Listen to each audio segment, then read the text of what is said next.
দেখতেই পাচ্ছেন দেশের কি অবস্থা, সামনে নির্বাচনের ডামাডোল, আর একদিকে কথিত ফেসিবাদের পুনরায় মাথা চারা দেওয়ার একটা চক্র দেখতে পাচ্ছি আমরা।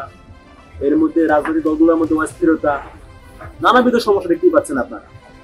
লাস্ট কয়েকদিনে মনে হচ্ছিল যেন পুনরায় জুলাই ফিরে আসছে, পুনরায় যুদ্ধ শুরু হয়ে গিয়েছে। যে যুদ্ধের একদিকে আওয়ামী লীগ, খুনি ফ্যাসিস্ট আওয়ামী লীগ, কুলাঙ্গার আওয়ামী লীগ, আর একদিকে সকল দলমতের ঊর্ধ্বে গিয়ে ফেসিবাদ বিরোধী বাংলাদেশ প্রশ্নে এক হয়ে যাওয়া সমস্ত মানুষজন। তো সমসাময়িক বিষয়ে আমাদের কিছু বলার আছে, তো সেই সব বিষয়গুলো নিয়ে আমি লিখিত বক্তব্য পাঠ করছি।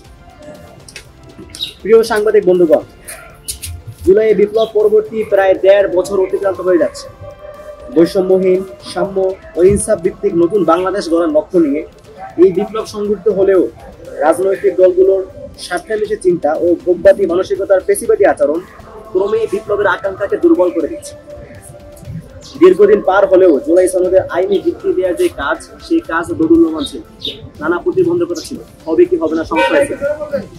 বাট এত কিছুর পরেও আমরা দেখতে পাচ্ছি রিসেন্টলি জুলাই সনদ বাস্তবায়নের জন্য একটা গণভোটের তারিখ ঘোষণা করা হয়েছে। এটাকে আমরা ইতিবাচকভাবে দেখছি, কিন্তু আমাদের জন্য অত্যন্ত লজ্জার একটা বিষয় হচ্ছে যে এই জুলাই সনদে যিনি স্বাক্ষর করবেন, রাষ্ট্রপতি শাহাবুদ্দিন চুপ্পু, যে লোকটা কিন্তু চিহ্নিত ফেসিবাদের দোষর।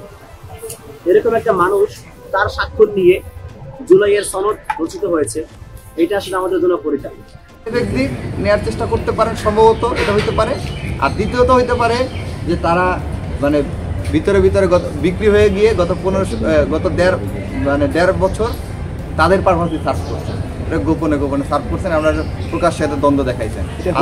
এটা হইতে পারে, আমরা সঠিক জানি না।